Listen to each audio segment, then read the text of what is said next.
Old Man River keeps on rolling, keeps on rolling.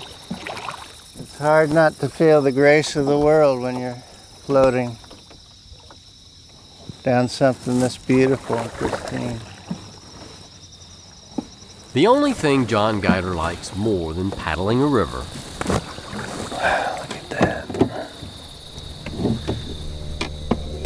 is paddling a river and taking pictures. Keeps on rolling, keeps on rolling. Nature is so profound. Nothing man has made so far rivals it. It's just a wonderful, wonderful experience. And I just want to immerse myself in it. And that's where my art is. It's in the experience.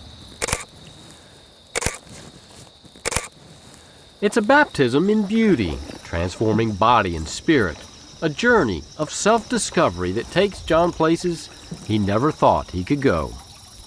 When you're on the water, there's really no sense of civilization. I can view America from the river 18 inches above and basically see the same sights that the first settlers saw. And it's really profound. And I get a sense of the sacrifices our forefathers made. It's of where I am in history and how lucky I am and how ridiculous some of my fears and concerns are. Overcoming fear is part of what brought John to the river in the first place. I had a beautiful farm in Williamson County with a beautiful creek, and I just wanted to see where that creek went. And I've never really canoed or camped before, and so I just challenged myself to do something I've never done before. That something was traveling 1,200 miles by himself from Middle Tennessee all the way to New Orleans in a canoe. It is scary in some respects. You know, landing at night, not knowing where you are. I've been in storms, I've been in tornadoes, so I've had close calls. One night I landed on an island, and around 2 o'clock I heard a lapping and looked out my tent, and the water was just right up to my tent. And I moved as far inland as I could go, went back to bed the next morning. The only thing that wasn't submerged in water was a little tip of land that I put my tent in. And then my canoe was about 100 yards away. Fortunately, I tied it to a tree, and I had to dive down to untie it. Throughout his journey, John found he could count on two things: the steady flow of the river and the generosity of strangers. I never realized how important people were to me. But when you go out on that river and you're by yourself for 5 days, when I land, the first person I see is my very best friend. And usually their eyes get big and they start laughing, and the only thing is that they've lived by the river, so they understand. People have taken me in, put me up for the night. Perfect strangers. They don't know where I've come from, who I am. Along the way, John documented his travels with both pictures and words. Photography couldn't capture it all. I was compelled to write about it. 465 pages of journal entries, along with around 2,000 images, became the wellspring for a book, The River Inside. The first journey was 3 months on the river, but when I got back, I spent a year in the darkroom processing the images and learning how to make platinum prints.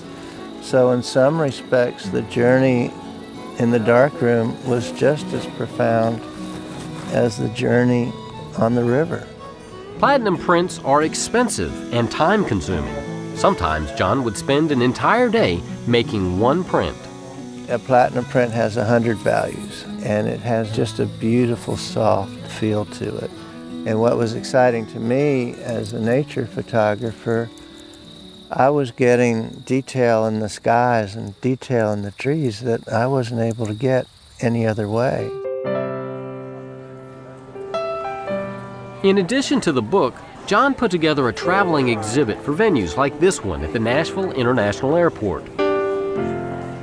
While most passengers are too busy to stop and really look, even a momentary glance is a way for John to connect.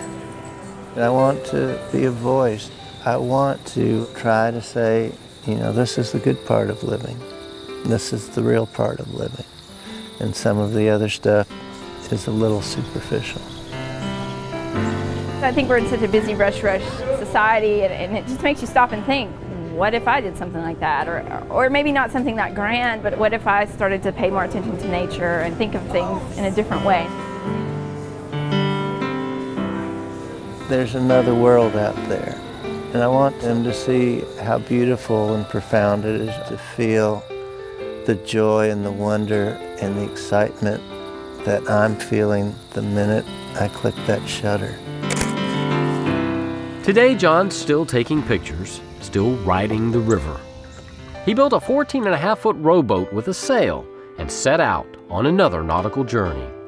So far, I've rowed and sailed it from Nashville back down the Mississippi into the Gulf to Key West, Florida, and up the East Coast to Annapolis. His eventual goal is to continue north to New York, loop through the Great Lakes, back down the Mississippi, and then home. When I decided to get on this canoe journey, I was looking for affirmation. I wanted somebody to say, hey, John, you can do this. Nobody was doing that. And that concerned me. People told me I was crazy. And now, after making this journey, when I told people I was going to build a boat and take it out in the ocean, they go, oh, sure. And then that scared me too, because now, nobody is going to hold me back. They think, yeah, this guy can do it. I'm Ken Tucker on Tennessee's Wild Side. Keep